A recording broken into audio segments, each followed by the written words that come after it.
जय श्री कृष्णा।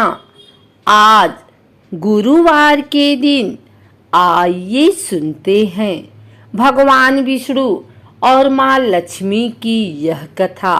यदि कोई व्यक्ति अपने जीवन में धन का वास चाहता है तो हमेशा ही माँ लक्ष्मी के साथ भगवान विष्णु की आराधना अवश्य करे। इन दोनों का रिश्ता काफी शुद्ध व सर्वश्रेष्ठ माना जाता है। परंतु ऐसा क्या हुआ था जो लक्ष्मी जी के कारण भगवान विष्णु की आंखें भर आई। पुराणों में विख्यात एक कथा के अनुसार लक्ष्मी जी की किस बात से विष्णु जी इतने निराश हो गए।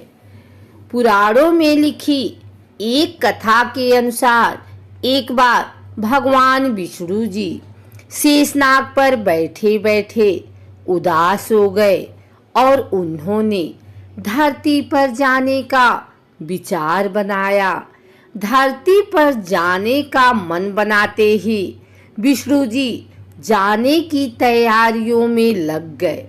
अपने स्वामी को तैयार होता देखकर लक्ष्मी माँ उनसे पूछी, स्वामी आप कहाँ जाने की तैयारी में लगे हैं।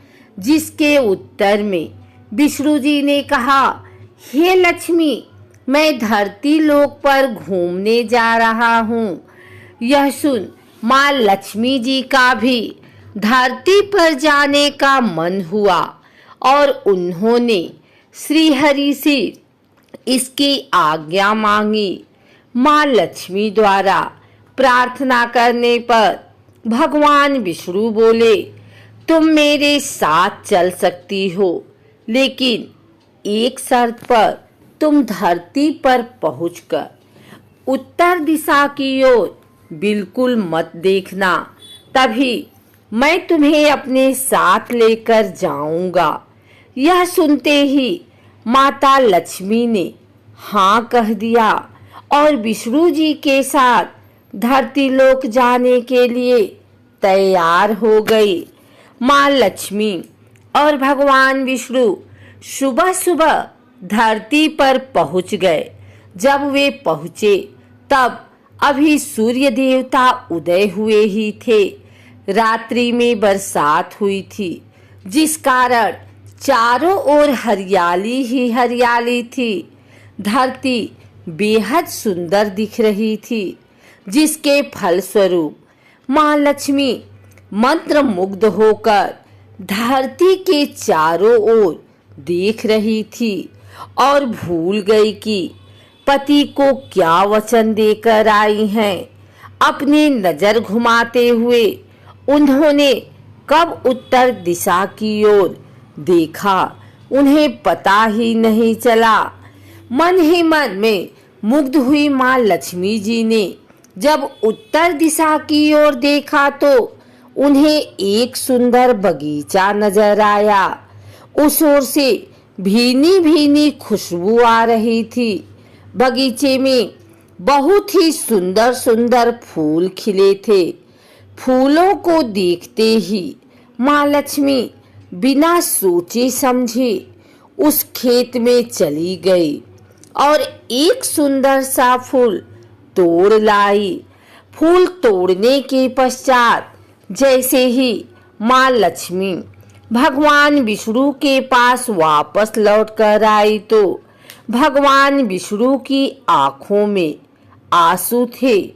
माँ लक्ष्मी के हाथ में फूल देख विष्णु बोले, कभी भी किसी से बिना पूछे उसका कुछ भी नहीं लेना चाहिए और साथ ही उन्हें विष्णु जी को दिया हुआ वचन भी याद दिलाया। माँ लक्ष्मी को अपनी भूल का जब आभास हुआ तो उन्होंने भगवान विष्णु से इस भूल की क्षमा मांगी। विष्णु ने कहा कि तुमने जो भूल की है उसकी सजा तो तुम्हें अवश्य मिलेगी। जिस माली के खेत से तुमने बिना पूछे फूल तोड़ा है, यह एक प्रकार की चोरी है। इसीलिए अब तुम 3 वर्ष तक माली के घर नौकर बनकर रहो। उसके बाद मैं तुम्हें वैकुंठ में वापस बुलाऊंगा। भगवान विष्णु का आदेश माँ लक्ष्मी ने चुपचाप सर झुकाकर मान लिया, जिसके बाद माँ लक्ष्मी ने एक गरीब औरत का रूप धारण किया और उस खेत के मालिक के घर गई। माधव नाम के उस मालिक का एक झोपड़ा था, जहां माधव की पत्नी, 2 बेटे और 3 बेटियां रहती थी। माँ लक्ष्मी जब एक साधारण औरत बनकर माधव के झोपड़े पर गई, तो माधव ने पूछा, बहन तुम कौन हो? तब माँ लक्ष्मी ने कहा, मैं एक गरीब औरत हूँ, मेरी देखभाल करने वाला कोई नहीं। मैंने कई दिनों से खाना भी नहीं खाया, मुझे कोई भी काम दे दो, मैं तुम्हारे घर का काम कर दूंगी और इसके बदले में आप मुझे अपने घर के एक कोने में आसरा दे दो। माधव बहुत ही अच्छे दिल का मालिक था। उसे दया आ गई, लेकिन उसने कहा, बहन मैं तो बहुत ही गरीब हूँ, मेरी कमाई से मेरे घर का खर्च काफी कठिनाई से चलता है। लेकिन अगर मेरी 3 की जगह 4 बेटियां होती तो मुझे गुजारा करना था। अगर तुम मेरी बेटी बनकर जैसा रूखा सूखा हम खाते हैं उसमें खुश रह सकती हो तो बेटी अंदर आ जाओ। माधव ने माँ लक्ष्मी को अपने झोपड़े में शरण दी और माँ लक्ष्मी 3 साल उस माधव के घर पर नौकरानी बनकर रही।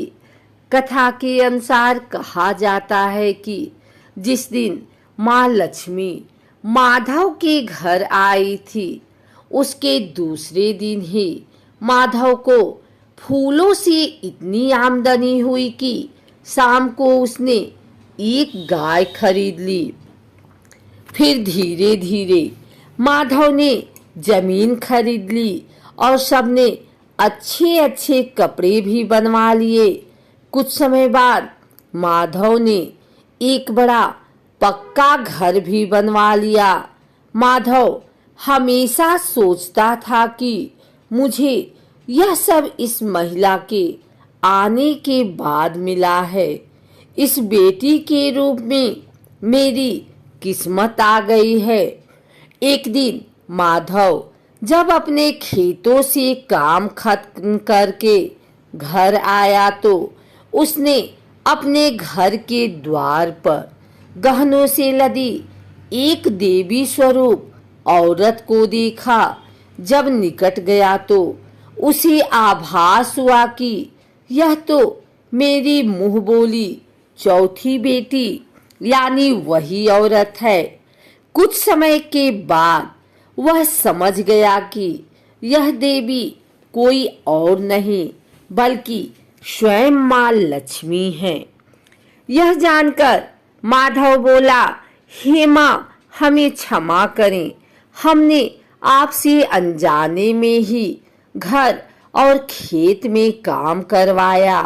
हे माँ यह कैसा अपराध हो गया, हे माँ हम सबको माफ कर दें। यह सुन माँ लक्ष्मी मुस्कुराई और बोली, हे माधव तुम बहुत ही अच्छे और दयालु व्यक्ति हो। तुमने मुझे अपनी बेटी की तरह रखा, अपने परिवार का सदस्य बनाया। इसके बदले मैं तुम्हें वरदान देती हूँ कि तुम्हारे पास कभी भी खुशियों की और धन की कमी नहीं रहेगी। तुम्हें सारे सुख मिलेंगे जिसके तुम हकदार हो। इसके पश्चात माँ लक्ष्मी अपने स्वामी के द्वारा भेजे रथ में बैठकर बैकुंठ को चली गई।